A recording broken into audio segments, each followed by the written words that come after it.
Tervetuloa taas Cafe Board Gamein roolipelien pariin. Mä olen pelinjohtajanne Ilmari ja mulla on täällä 4 huikeata pelaajaa, jotka on taas lähtemässä raudottamisen syviin syövereihin. Viime kerralla tässä esittäytymisvaiheessa mä kysyin teiltä, että mikä on lempiasia teidän hahmossa. Mua kiinnostaa nyt tietää sitten se vastakkainen puoli, eli mikä on sellainen teidän inhokkiasia hahmossanne, mitä ehkä haluaisitte, että hahmo tekisi toisin tai näin poispäin. Eli nimeä ja inhokkiasiaa lähdetään täältä toiselta puolelta.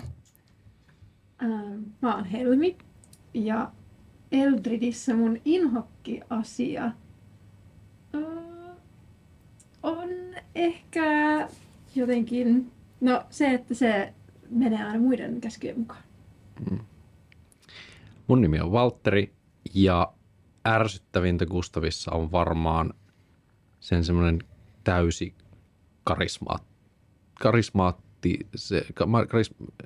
jos on karismaa, niin mikä on se vastakohta? Karismattomuus. Karismattomuus, kyllä. Mä oon AV ja ei ehkä inhokki, mutta mitä muuttaisin Aureliossa, niin ehkä Aurelion ei tarvitsisi ottaa niin paljon paskaa vastaan. Joo. Toi on hyvä. Joo. Okei, Antti on nimi ja ehkä Nialissa on paljon vaikeampi kuin se edellisen jakson kysymys, mutta ehkä Nialissa sellainen ei niin kiva puoli itseni mielestä on se, että hän ei aina ehkä ihan koe sitä myötätuntoa muita ihmisiä kohtaan niin paljon kuin toivon, että itse kokisin, niin se on välillä sellaista, joka ei ole ehkä ihan aina niin jees. Hyvä, pistän nämä mieleni syövereihin muistiin. Ja seuraavaksi me siirrytään suoraan asiaan ja katsotaan, että riittääkö nopat tänään viemään sinne, minne halutaan. Luvassa on Merheal raudoittajat.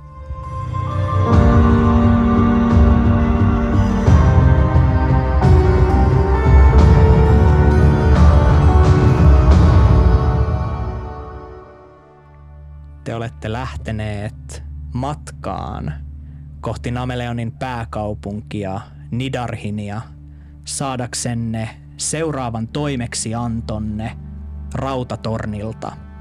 Teidän mukananne tällaisissa umpinaisissa puukärryissä on arvokas lasti, arkku täynnä uusia tuliaseita ja toinen pienempi arkku täynnä taianomaisia sadonkirjaksi kutsutun artefaktin sivuja.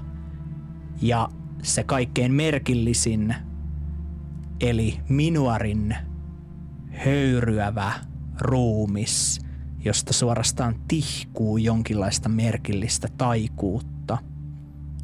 2 teidän raudoittajahevosistanne on laitettu vetämään tätä puista umpivaunua. Siinä on tilaa sekä sisällä että myös ajurin paikalla. 2 teistä on ratsailla omilla hevosillanne ja teidän mukana ratsastaen myös on 3 kruununkaartin jäsentä, muutama ihmistä ja peikko, jotka olette onnistuneet pyytämään lisäturvaksi tätä vaarallista reittiä varten. Ja juurikin tällä hetkellä te matkaatte harmaassa, tuhkan katkuisessa metsässä. Velhosodan polttamat peninkulmat levittäytyy teidän ympärillä ja ilma itsessään on raskasta hengittää. Ja silmän kantamattomiin näkyy vain tummaa, kuollutta puuta ja tuhkan peittämiä mustia kylän raunioita. Ja kuitenkin siellä on kapea polku, jota ei enää käytetä, pieni tie, joka johtaa teidät kohti Järvilinnaa, jossa käytiin velhosodan viimeinen taistelu ja jonka sittemmin huhutaan kummittelevan kuolleiden minuarien hengestä. Mutta se on teidän välillänne ennen pääkaupunkia. Teidän siinä matkatessanne tämä matka kaiken kaikkiaan tulee kestämään vajaa 2 viikkoa. Ensimmäisten päivien aikana onko jotain, mitä te käytte läpi keskenänne, keskustelette tai muuten teette? Aurelio määrää Gustaville joka illalla lusikallisen laudanumia.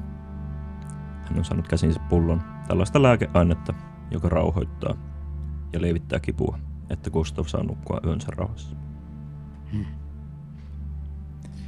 Pidä tätä pulloa sitten visusti turvassa. Tämä on kallista eikä sitä välttämättä saa joka paikasta. No, pääkaupungista toivottavasti, mutta... Sinulla on kyllä kaiken maailman merkillisiä rohtoja aina mukana. Kuolevaisilla on kaikenlaisia merkillisiä vaivoja. Kaikki niihin melkein on jokin parannus. Ja olin kuitenkin hyvin kiitollinen. Ja lusikallinen vain. Mitä tapahtuu, jos otan enemmän? Ei mitään pahaa, mutta sitten saattaa tarvita sen herätessään ja ruoan jälkeen ja se koituu kovin kalliiksi. Joten lusikallinen ennen nukkumaan. Lusikallinen ennen nukkumaan menoa. Hyvä. Oletan. Niall käy Aurelion kanssa keskustelun näiden ensimmäisten päivien aikana. Se kirja siellä arkussa, Aurelio. Ne sivut. Niin, sivut. Ovatko ne kaikki kiinni toisissaan? Vai onko yksi niistä vielä irtonainen, niin kuin aikaisemmin? Ne ovat kaikki irrallisia toinen toisistaan. Kaikki ovat irrallisia. En ole tehnyt niille mitään. Aivan. Niin tietysti. Oletko yrittänyt lukea niitä? No, niitä ei... No, tutkimusteni mukaan niitä ei oikein voi lukea niin kuin tavallista kieltä. Mitä sinä tarkoitat? Ne käyttävät merkkejä niin kuin kirjaimia, mutta niistä ei muodostu mitään sanoja tai lauseita. Vaan mitä? Ilmeisesti loitsuja. Se on kirjoitettu, Aurelio tunnistaisit sen muinaiseksi kieleksi, samaksi, mitä tämä Minuarin kantama kristalli oli sisältänyt, joskin, kuten sanoit, tällä tavalla aseteltuna ne riimut muodostavat enemmänkin loitsun kaavan kuin varsinaista kieltä. Jos olet ikinä nähnyt jonkun, sanotaan talonrakentajan piirustuksia. En ole nähnyt. No, minä olen, ja minä en saanut niistä mitään selvää, vaikka niissä on numeroita ja kirjaimia, mitkä minä tunnistan. Aivan. Vähän sama kuin tässä. Jos tunnistaisin nämä kirjaimet. Mitä en tunnista? Niin. Kuinka niin? Ajattelin vain, että johtajan on hyvä tietää, mitä kuljettaa. Eikö totta?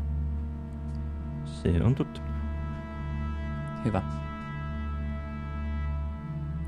Sitten tässä saman matkan ensimmäisten päivien aikana Gustav ehkä on lähestynyt Eldridia ja myöskin on niin kuin antanut sulle ohjeita, että kuinka pitää kivinokasta huolta ja kuinka kommunikoida kivinokan kanssa.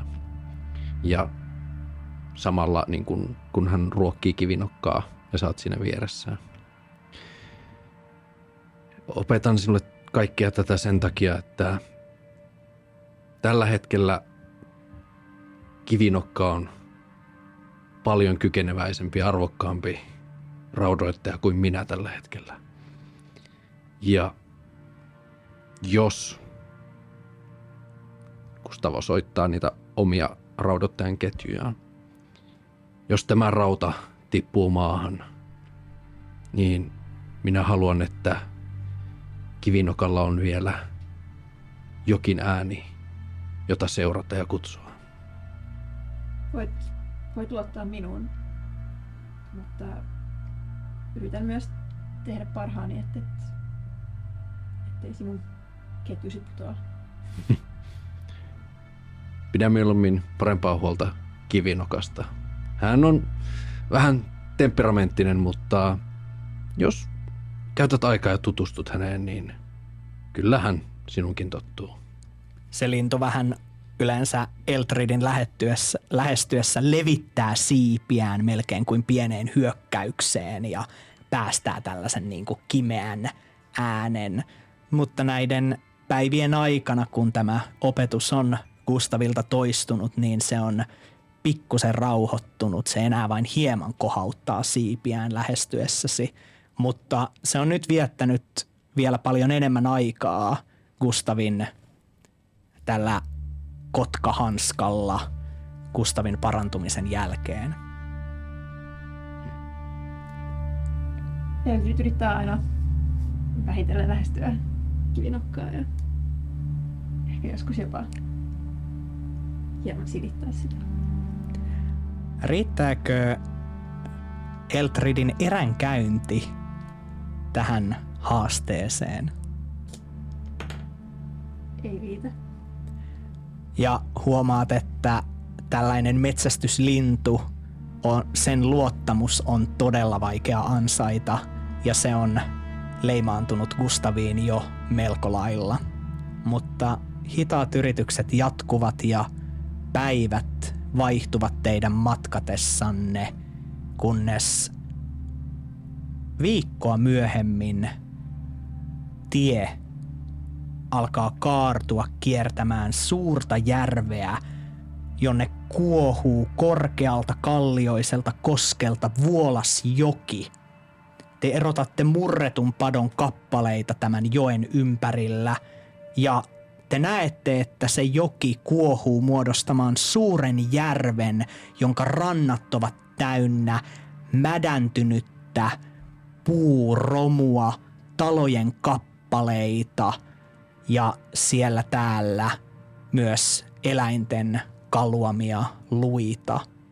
Ja tämä järvi, joka leviää usvaisena ja luonnottoman tyynenä, leviää teidän edessänne, kunnes sieltä kohoaa tumma kallion luoto, jossa jököttää tummat kivilinnan palaneet rauniot.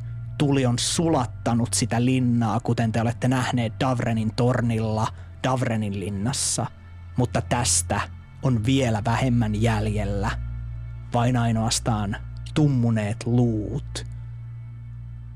Ja no, se ajatus ehkä tavoittaa jokaisen vuorollaan, että silloin kun velhosodan viimeinen taistelu Järvilinnalla on käyty ja pato on sorrettu linnaa piirittävien minuarien tuhoksi, ei ole tuhoutunut vain minuareja, vaan myös kaikki tämän korkealle rakennetun linnan ympärille matalaan laaksoon asuttuneet ihmiset.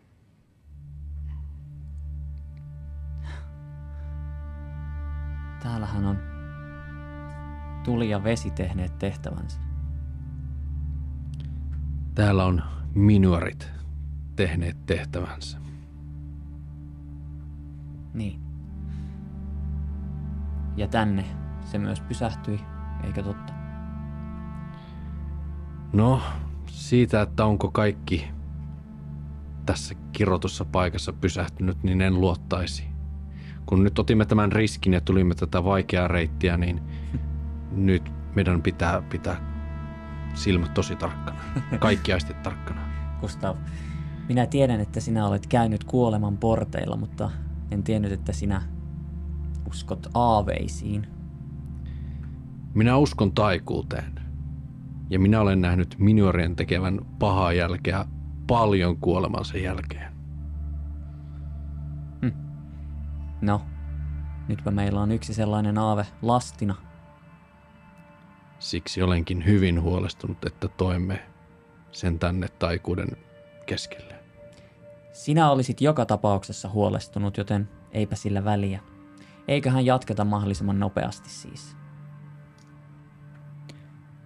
Te alatte jatkaa matkaa kiertäen tietä myöten tämän pitkän järven ympäri.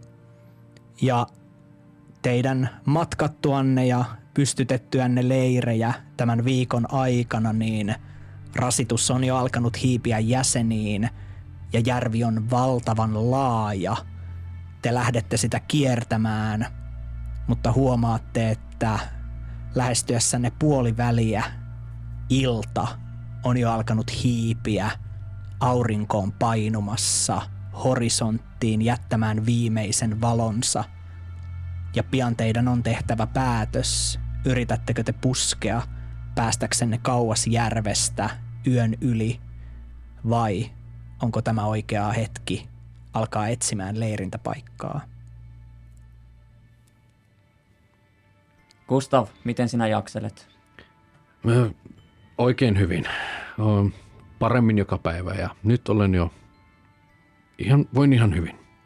Nämä vaunussa viettämät päivät ovat todellakin auttaneet Gustavia siinä, missä muut ovat ehkä ottaneet vuoroja ratsastaen, niin Gustav olet pystynyt istumaan ajurin paikalla vaunuissa. Entäs Eldrid? Miten sinä voit? Minä voin aivan hyvin. Aurelio? Voimissani, kyllä. Mietitkö sitä, että jatkammeko matkaa? Mietin. Sanoisin, että jatkamme. Olen samaa mieltä. Minäkin olen samaa mieltä. Entäs Grim? No, mitäkä tässä nyt ei Peikko jaksaisi yön läpi marssia, jos tarttee.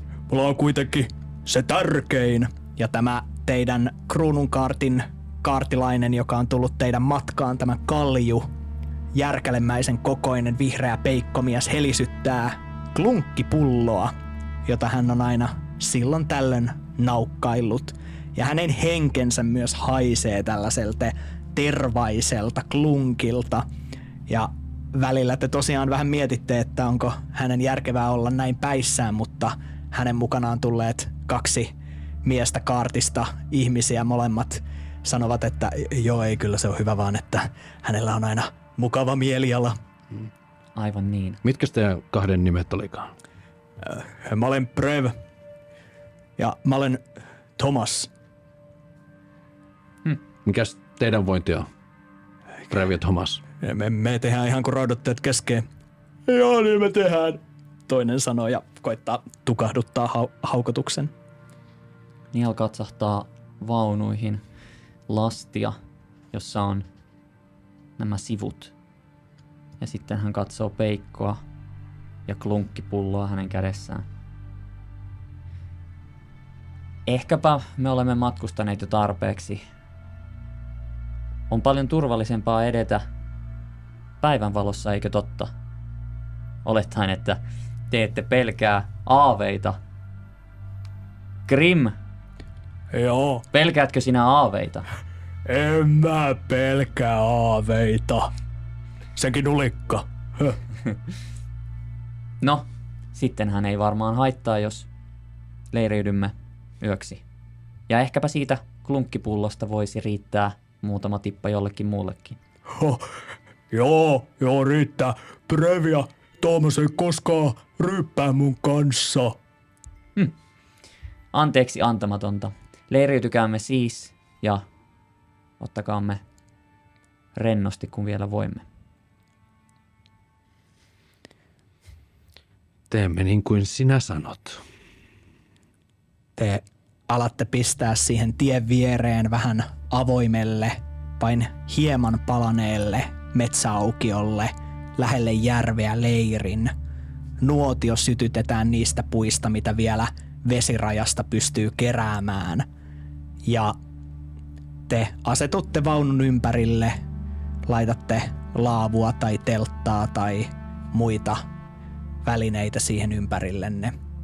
Ja Grim nojaa niin, että tämä koko vaunu hieman heilahtaa hänen valtavasta ruhostaan niin siihen viereen ja alkaa tarjota klunkkipullosta naukkuja sitä haluaville. Niall ottaa pullon, tuo sen huulilleen, mutta juo niin, ettei nielaise, vain vaan esittää juovansa. Ja hän ottaa kulauksia ja Valro sanoi, että sä oot poika kuin Peikko itekin. Mietoahan tuo on. No, tää on vähän lutrattu varmaan.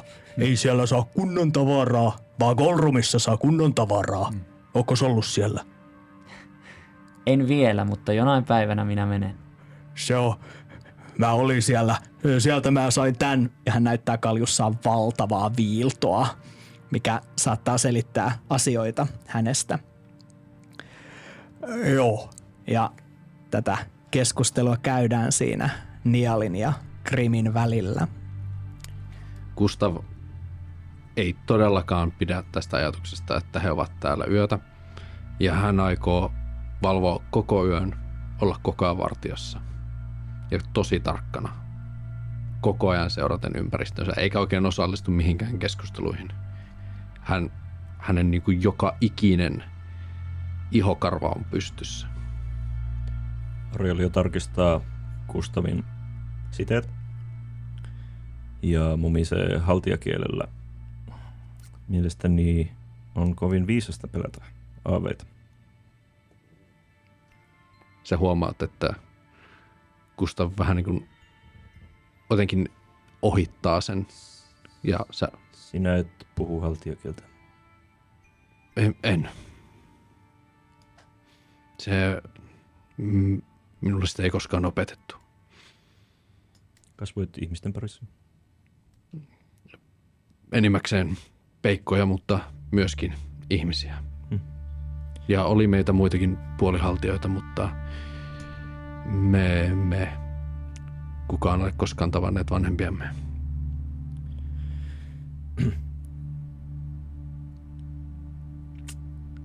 Pitää silmällä leiriä yön yli. Minä olen nukkunut nyt tarpeeksi viime viikkojen aikana, joten minä en aio nukkua tänä yönä. Eikä ihan viisasta. Suosittelen, että et sinäkään.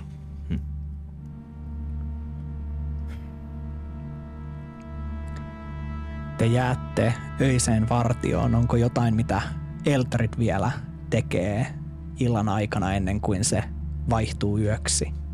Eldin on huomannut Gustavin ja Aurelion aikeet jäädä vahtiin ja hän ehdottaa vahtivuoroja. Jos me emme kaikki valvoisi koko yötä. Tai joisi mitään. Te voitte pitää vahtivuoroja, mutta minä aion valvoa koko yön. Sekö? Mitä enemmän silmäpareja, sitä parempi. Nukutko vai valvotko? Ensimmäisenä. Minä voin nukkua ensin. Sekä minulle. Kun Niall käy tätä keskustelua Grimin kanssa ja tätä keskustelua rytmittää tämä ryypiskely, joka tapahtuu Niallin osalta niin, että hän ei nielaise lainkaan tätä juomaa. Hän kuiskaa Grimille, tiedätkö mitä meillä on lastina? No mitä? Kyllä siellä on jotain arkkuja ja joku kääretyyppi, kuollut tyyppi. Aivan, mutta tiedätkö sinä mitä niissä arkuissa on? Ei mulle makseta siitä. Niissä on juomaa. Mitä? Kyllä. Niissä on sellaista juomaa, jonkalaista et ole ikinä elämässäsi maistunut. Se on paljon parempaa kuin tuo kuravetesi, mitä sinä tarjoilet. Parempaa kuin klunkki. Niin, parempaa. Mutta sinä et saa avata arkkua. Ymmärsitkö? Kuin sä mulle kerrot tästä? No minä nyt ajattelin, että sinä olet sen verta juoman ystävä, että jos sinä joskus löydät sellaista juomaa kuin Aran, niin sitten tiedät, että sitä sinun pitää maistaa. Mutta sinä et saa avata arkkua, sillä tämä juoma, se on menossa Aivar poltetulle. No haettaako, jos yhden ottaa naukun yhdestä pullosta, ei Aivar niitä laske. No onhan tuo totta, eihän sehän niitä laske, mutta ongelma on siinä, että nuo minun matkaseuralaiseni seuraavat arkkua haukan katseella. Joo. Hetkinen. Mitäpä jos tulevien päivien aikana sinä järjestäisit jonkinnäköisen harhautuksen, paljon melua tai jotain, ja minä voisin hakea sinulle sen juoman siitä arkusta. Sitten voisimme ottaa molemmat huikan ja sanoa Aaverille. Joo. Linnavouti tiesi. Poika ku peikko. Niin. Joo. Mutta meidän pitää olla ovelia. Mä oon. Ja hän osoittaa sitä arpea. Mä selvisin. Kerran. Sen takia minä tämän sinulle kerroin, koska minä näen, että sinä olet ovela. Nyt vain odotamme oikeaa hetkeä. Hetkeä, jolloin ehkäpä aaveet tulevat esiin. Joo. Haaveet. Mä tajusin ja sit se ravistaa sun aivan valtavalla kouralla. Hyvä. Mutta minun merkistäni ei ennen. Mikä on se merkki? Sanotaanko vaikka, että se on... Ja Niall osoittaa sitä kohtaa päästään, missä Arpi olisi, jos hän olisi Grim.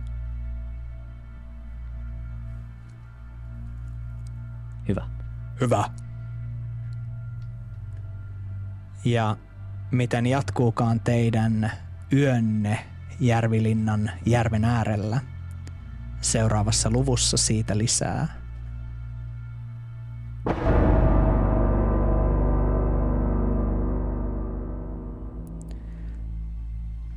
Yö on laskeutunut tähdettömänä. Sankka pilvipeite näyttää peittävän taivaan. Vain hiipuva hiillos pimeydessä on teidän valonne. Ja liplatus on ainoa, mikä kertoo, että hämärässä on todella järvi, jonka äärellä te olette. Gustav aikoo valvoa koko yön. Kuka valvoo ensimmäisenä Gustavin kanssa? Aurelio. Riittääkö Gustavin ja Aurelion havainnointi kuulemaan sen, mikä monelta saattaisi mennä ohi? Riittää.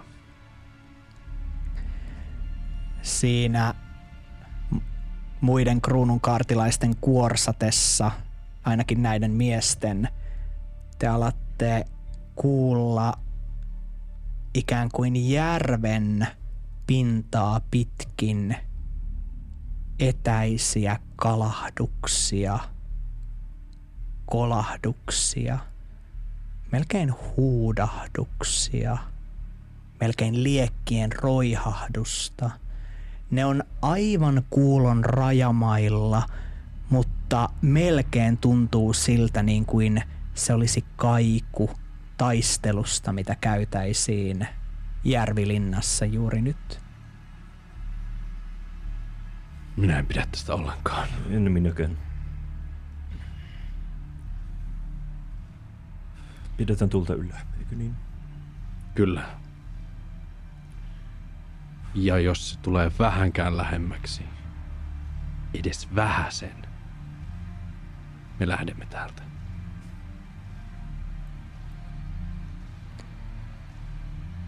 Mitä Niall ja Eltrid tekevät tällä hetkellä?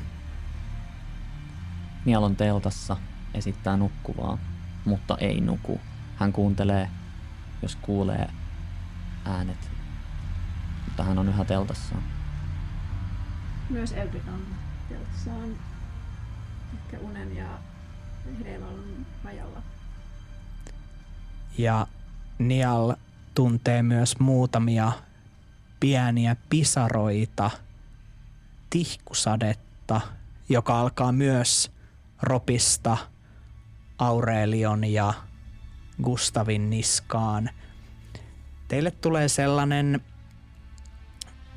ikään kuin painostava olo, samanlainen mikä toisinaan tuntuu ennen ukon ilmaa, vaan ette vielä kuule jyrähdyksiä, mutta satunnaisia pisaroita ja äkkiä tulee sellainen pieni värisevä kihelmöinti, joka alkaa hieman nykiä teidän hiuksianne pystyyn. Aurelio ryntää kärryille katsomaan Minuarin ruumista. Ryntäät kärryille ja avaat sen puisen luukkumaisen oven ja näet, että se usva, joka aikaisemmin Minuarista on laskeutunut maahan, se alkaa kohota jonkinlaisena pysähtyneenä, pilven kaltaisena tämän Minuarin ympärillä.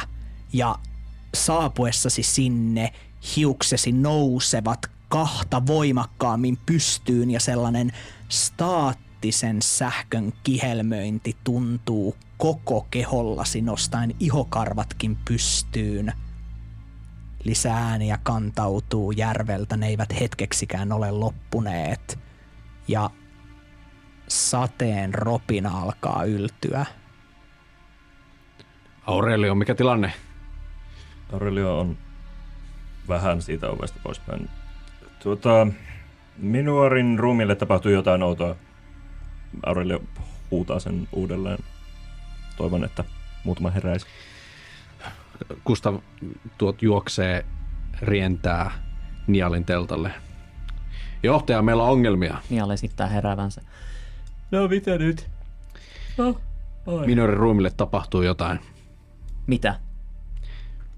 En minä tiedä. Sinun täytyy kysyä Aureliolta. Nial nousee teltastaan epäilyttävän valmiina. Nyt nämä kruununkaartilaismiehet on vähän alkanut heräillä omassa teltassaan ja he pistävät päänsä katsoakseen teitä, kun te lähestytte. Onko Eltrid heidän kanssaan? Eldrid on noussut teltastaan ja liittynyt noihin. Kyllä. Te vedätte vähän jotain takkia sateensuojaksi tai muuta ja saavutte katsomaan tätä ruumista. Ja samalla hetkellä kaikki kuulette matalan karjaisun. Grim huudahtaa jossain kaukana, jonka jälkeen kuuluu puun kolahduksia ja kalahduksia ja jonkinlaista veden roisketta. Aaveita, raudattajat!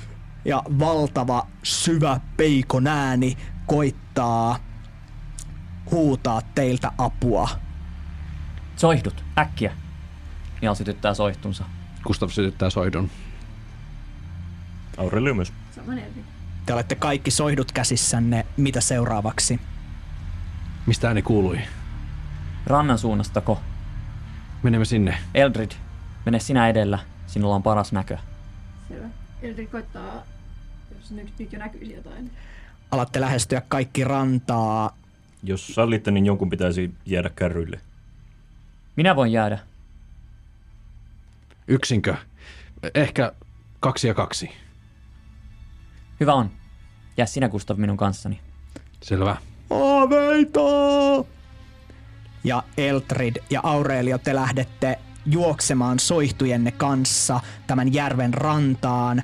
Riittääkö Eltrid ja Aurelio teidän havainnointinne näkemään, mikä on vialla? Riittää. Ei riitä. Olet joukon edessä soihdun kanssa, mutta se soihtu on niin kirkas, että se sokaisee kauemman näkökykysi. Aurelio puolestaan, kun näet, miten Eltridin soihtu valaisee aluetta, mutta itse jäät hieman kauemmaksi, sinulla on aikaa keskittyä vesirajaan, jossa näet, miten tämä valtava kalju peikkomies toikkaroi ja näyttää lyövän tällaisella romusta irrottamallaan suurella mädällä laudalla jotain vedessä huutaen. Täällä, raudoittajat, auttakaa minua tappamaan se. Tuollahan on... Grim, mitä sinä lyöt? Grim kääntyy ja näyttää miettivän. Aaveita, joo. Pitäisiköhän teidän raudoittaa toi vesi nopeasti? Tule pois vedestä. Okei. Ja sit hän löntystelee siihen veteen. Kannattaa vielä tarkistaa. Me tarkistamme. Mitä sinä täällä teet? Ihmettelen. Kummituksia. Tulin yökävelyllä. Minä kertomaan tuon saman Nialille, hän on kärryjen luona. Hyvä, että hän on siellä. Ja Grim lähtee marssimaan kohti kärryjä, jossa tällä välin Nial ja Gustav, teillä on ollut hyvä tovi, kun te seisotte kärryjen luona. Vielä ei kuulu ääniä kenenkään lähestymisestä. Vain tämä sade, joka hiljalleen ropisee teidän ympärillänne ja teidänkin hiuksenne alkavat kohota pystyyn. Se staattinen, kihelmöivä energia näyttää väreilevän melkein kuin hitaina pulsseina. Ja Gustav, et ole varma, huijaako kuulosi vai ovatko äänet, jotka ovat kaikuneet järveltä, hieman voimistuneet? Minusta meidän pitäisi alkaa pakkaamaan ja siirtymään pois. Me emme voi jäädä tähän yhtään pidemmäksi aikaa. Mutta emmehän me ole nähneet vielä mitään. Pelkkiä ääniä, pelkkiä kaikuja. Gustav raahaa Nialin niin kuin pienen pojan silleen niskasta ja vie sen suoraan siihen Minorin ruumiin luokse, jossa on sitä niin kuin leijuvaa taikuutta höyryä menossa. Miltä tämä sinusta näyttää? Näyttääkö tämä siltä, että meillä on tilanne hallinnassa täällä? Gustav! Etkö sinä sanonut, että sinä teet niin kuin minä haluan? No mitä me teemme, johtaja? Me odotamme. Gustav potkaisee kärryreunaa ja lähtee katsoa joka ikiseen suuntaan tarkkaavaisesti. Ja te seisotte siinä pimeydessä ja Gustav, joka olet astunut hieman kauemmas kärryiltä, niin alat kuulla nyt sen järven lähempää kuin se on aikaisemmin kuulunut. Ja nyt alat kuulla merkillisiä huokauksia tai kuiskauksia muinaisella tuntemattomalla kielellä. Pimeys on niin sankka, että vielä ei näy järven reunaa, mutta sen äänet kuuluvat merkittävästi lähempää. Uhka järveltä päin. Grim! Ja juuri näillä hetkillä tämä järkälemäinen peikko juoksee paikalle kaljoaan raapien. Oi, onpas hyvä, että olet kärryillä, Nial. Mitä sinä näit? Kummituksen. Aivan niin. Peikko näki kummituksen. Joo. Eikös tuolla pimeydessä näytä? Kuuletko sinä sieltä jotain? Kuuletko sinä mahdollisesti tuolta päin Joo. jotain? Kuulen. Mä voin näyttää, missä se on, ja hän katsoo Gustavia. Missä se kummitus on? No niin, Gustav. Sinähän olet sitä mieltä, että meidän pitäisi liikkua, joten liiku sitten. Mene katsomaan, mitä tuo peikko on nähnyt, ja tule sitten raportoimaan johtajallesi, mitä siellä on. Sovitaanko näin? No mutta sinä et voi, jääkö Peikko sinun kanssasi? Et sinä voi yksin jäädä tuo Minorin kanssa. Peikko tulee sinun kanssasi, minä jään yksin. Grim on jo juoksemassa sinne päin. Joo, näytä missä se on. Tuolla kuuluukin veden ääntä, se on siellä. Gustav seuraa Peikkoa. Ja toden totta, se veden ääni näyttää voimistuvan, mitä lähemmäs te tulette, ja ne kuiskauksetkin alkaa voimistua, kun te lähestytte. Nial. Nial on jäänyt yksin nyt vaunun luokse. Kyllä. Hän tarkistaa, ettei kukaan näe, ei kruununkaartilaiset eivätkä hänen raudoittajaystävänsä. Kruunukaartilaiset partioivat kauempana, he eivät ole näköetäisyydellä tällä hetkellä. Silloin Nial menee lastin luokse, menee sen arkun luokse ja avaa sen. Avaat arkun, näet värisevät 4 sadonkirjan sivua. Nial yrittää määritellä, mikä niistä sivuista on se, jonka he saivat lumotusta metsästä. Onnistut huomaamaan sivuista yhden, joka näyttää tutulta. Siinä on valtava spiraalia muistuttava riimu. Nial ottaa sivun, rytistää sen palloksi ja laittaa sen taskuunsa ja sulkee arkun. näin tapahtuu. Ja Gustav, olet juoksemassa tämän suurikokoisen peikon kanssa lähemmäs rantaa ja vettä. Yhtäkkiä kuulet loiskahduksen. Joo, tässä on vettä, eli tässä on kummitus. Eli nyt ei tarvita muuta kuin... Ja äkkiä edessäsi tämä vesi syöksähtää vain vaivoin. Näet sen pimeydessä, miten se kietaisee tummana verhona Grimin ja vetää Grimin valtavana jonnekin kauas. Grim ehtii huudahtaa ennen kuin hänen keuhkonsa ovat täynnä vettä ja samaa aikaa suuret vetiset kädet alkavat kuohuen lähestyä kuiskausten kera sinua. Näenkö mä ketään muita ympärilläni?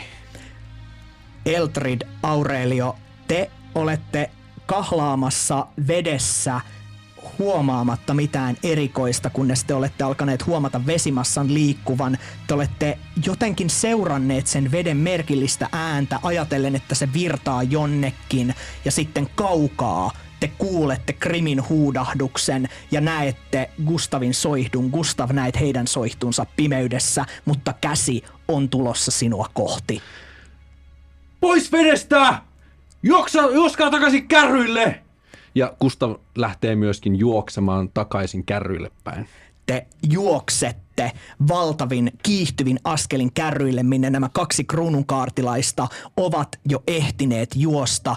Ne puristavat soihtuja ja keihäitä pelokkaasti ja Niall, huomaat, että se pieni mielihyvän kipinä, joka rinnassasi on ollut, sammuu aika nopeasti, kun huomaat, miten muut kumppanisi juoksevat metsästä ja valtavat kuohut alkavat kaikua. Sade alkaa yhtäkkiä ropista vahvana yllenne. Kuulette jyrähdyksiä pilvistä ja valtavat vetiset kourat alkavat piirtyä teidän soihtujenne rajamaille. Hamuten vaunua, hamuten mitä vaunussa on. Ja te muistatte Aevarin sanat. Minuarit ovat vaarallisia vielä kuolemansa jälkeen. Ja tästä me jatkamme ensi jaksossa.